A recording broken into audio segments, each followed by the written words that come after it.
Friends, welcome to HU classes. तो आज આપણે શીખવાના છીએ ધોરણ 9 નો ચેપ્ટર નંબર 11 પૃષ્ઠફળ અને ઘનફળ તેના સ્વાધ્યાય 11.2 નો દાખલા નંબર 9। તો સ્ટાર્ટ કરીએ દાખલા નંબર 9 કે એક લંબવૃત્તીય નળાકારમાં બંધ બેસે તે રીતે r ત્રિજ્યા વાળો એક ગોળો મૂકેલો છે। તો તેમાં પહેલો દાખલો છે કે ગોળાની વક્ર સપાટીનું ક્ષેત્રફળ, બીજો દાખલો છે નળાકારની વક્ર સપાટીનું ક્ષેત્રફળ અને ત્રીજો દાખલો છે 1 અને 2 માં મળતા ક્ષેત્રફળનો ગુણોત્તર શોધો। તો અહીં આકૃતિ તમને દર્શાવેલી છે કે એક નળાકાર છે, તેમાં બંધ બેસે તે રીતે એક ગોળો મૂકેલો છે। તો હવે પહેલા આપણે તેની અંદર શોધવાનું છે ગોળાની વક્ર સપાટીનું ક્ષેત્રફળ। તો પહેલા આપણે શોધીએ ગોળાની વક્ર સપાટી। તો જુઓ, આની અંદર તમને કીધેલો છે કે r ત્રિજ્યા વાળો એક ગોળો। તો આ જે ગોળો છે, આ ગોળાની ત્રિજ્યા કેટલી છે? r। તો આ પણ r થશે, આ બાજુ પણ r, ઉપર r, આ બાજુ પણ r। તો ત્રિજ્યા કોને કહેવાય એ તો તમને ખ્યાલ હોવો જોઈએ। તો સ્ટાર્ટ કરીએ દાખલો। પહેલો દાખલો છે કે ગોળાની વક્ર સપાટીનું ક્ષેત્રફળ। તો ગોળાની વક્ર સપાટીનું ક્ષેત્રફળ, ચલો સૂત્ર કયું આવશે?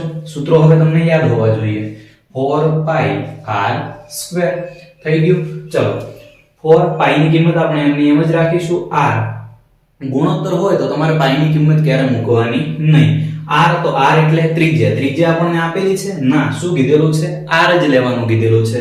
તો ત્રિજ્યાની જગ્યાએ આપણે r જ રાખીશું। તો પહેલો દાખલો પૂરો થાય છે। તેના પછી બીજામાં આપણને કીધેલું છે કે નળાકારની વક્ર સપાટીનું ક્ષેત્રફળ। તો આપણે લખીએ નળાકારની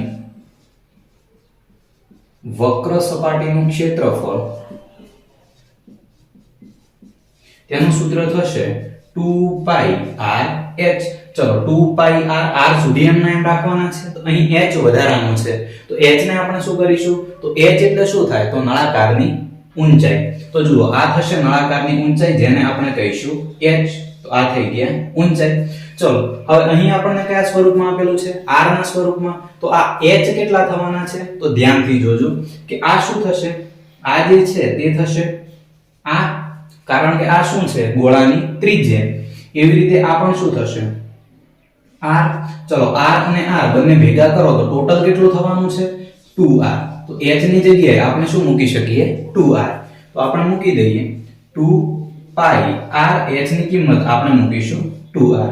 તો 2 ગુણ્યા 2 એટલે થશે 4π, r ગુણ્યા r એટલે થશે r નો વર્ગ। ચલો તો અહીં આપણને નળાકારની વક્ર સપાટીનું ક્ષેત્રફળ પણ કેટલું મળે છે? 4πr²। બીજો દાખલો પૂરો થાય છે। ત્રીજામાં હવે આપણને શું કીધેલું છે કે 1 અને 2 માં મળતા ક્ષેત્રફળનો ગુણોત્તર શોધો। તો ગુણોત્તર આપણે ત્રીજાની અંદર શોધી લઈએ। તો કઈ રીતે થશે?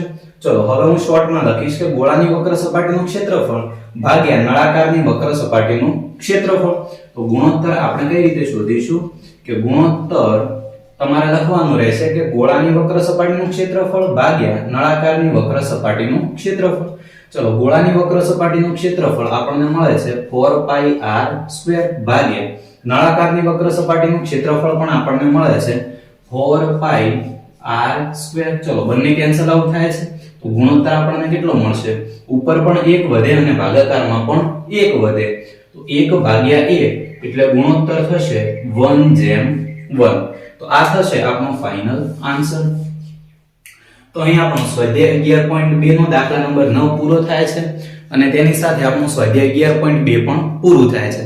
સ્વાધ્યાય 11.3 એ આ પછીના વિડીયોની અંદર અપલોડ થઈ જશે। Thank you.